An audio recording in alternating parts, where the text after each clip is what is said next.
وہ یہ آرگیو کر رہے ہیں کہ ہمیں ویٹ کرنا چاہیے اور ہم اپنی جو ٹائمنگ ہے اس کو دنوں میں نہیں بلکہ مہینوں میں بھی میجر کر سکتے ہیں.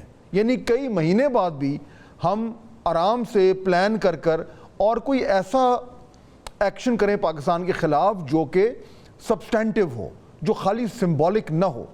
تو اگر یہ ڈیبیٹ ہے تو purely from a military commander's point of view and from a military strategist point of view, یہ جو آرگیومنٹ ہے ہمیں اس کا کتنا نوٹس لینا چاہیے and how important should this be کہ وہ آج کی بجائے 2, 3, 4, 6 مہینے بعد کا کچھ پلان کریں.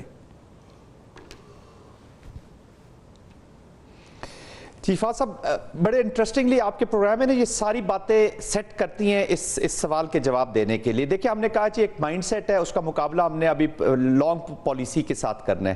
انسٹرومنٹ آف پالیسی کو وہ یوز کر رہے ہیں ٹیررزم کو آلریڈی دیر, وہ کہتے ہیں جی مزے سے ہم بلیڈ کر رہے ہیں تو why you want to create an environment جہاں پہ ہمیں وہ پاکستان کو actually they have given an opportunity to Pakistan to reset the course, the discourse اور چیس بورڈ دونوں لگانے کے لیے. ایمبولڈن ہوئے ہیں جی 370 کے بعد 35A کے بعد پاکستان کے رسپانس سے, ٹو بی ویری آنیسٹ ہمیں اچھا رسپانس اور بہتر کیا جا سکتا تھا.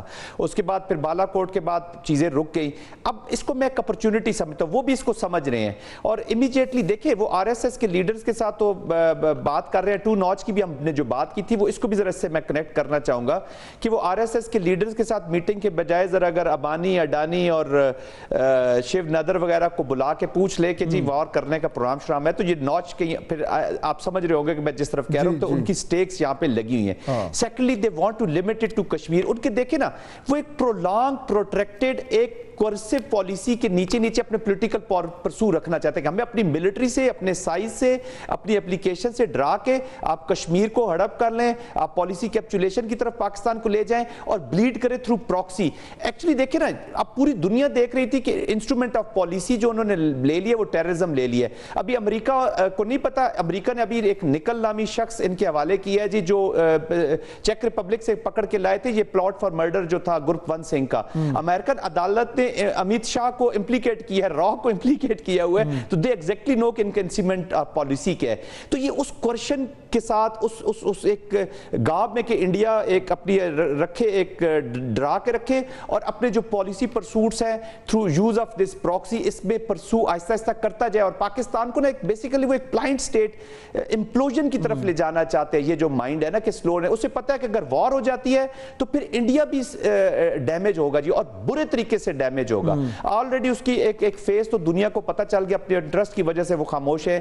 ریجن میں اس کی بالکل ہی ختم ہو گیا جی. اب بنگلہ دیش کے بعد تو ریجنل جو پالیسیز ہیں ایکسٹریملی فیلڈ ہیں, اور یہ پاکستان کے لیے ایک اپرچونٹی ہے کہ جو بھی ملٹری اسٹریٹجی ہو, پولیٹیکل اسٹریٹجی ہو, ڈپلومیٹک اسٹریٹجی ہو, وہ اس ہندوتوا مائنڈ سیٹ کو انڈیا اور افغانستان کو ساروں کو مائنڈ سیٹ پہ رکھ کے اپنے ان کا جو افغانی مائنڈ سیٹ ہے, کیونکہ 3-4 سال کے علاوہ اب ہمیں اس میں نہیں جانا کہ ہم نے اپنے کریٹ کرنے ہیں یا اپنے دوست ہیں یا ہمارا دشمن ہے.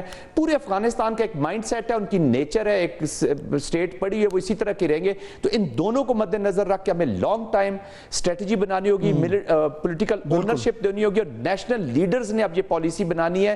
ملٹری اس کا ایک انسٹرومنٹ ہوتا ہے which is 30 to 40%, اور لیڈرشپ کا یہ کام ہے کہ اپنی سٹیٹ کو سٹرینتھن کرے عوام سے, ملٹری سے اور گورنمنٹ مل کے, اور پتہ چلے کہ کمیٹی آف نیشن میں یہ جو ہمارا نیوکلیئر ہے نا, یہ ہماری فورن پالیسی میں, ہماری پالیٹکس میں وہاں پہ بھی نظر آنا چاہیے. یہ صرف جنگ کے وقت, یہ this is a weapon of peace and stability, تو یہ صرف جنگ کے وقت ہمیں نہیں نظر آنا چاہیے کہ جی تھریش ہولڈ کراس ہوگا تو یہ کریں گے وہ کریں گے. آپ کی approach, your politics and your diplomacy should reflect that we are country of a significance. بالکل ٹھیک ہے. جنرل زاہد محمود, مجھے پتا ہے کہ آپ نے جانا ہے, تو ہم آپ کو شکریہ ادا کرنا چاہیں گے, آپ نے ہمیں جوائن کیا.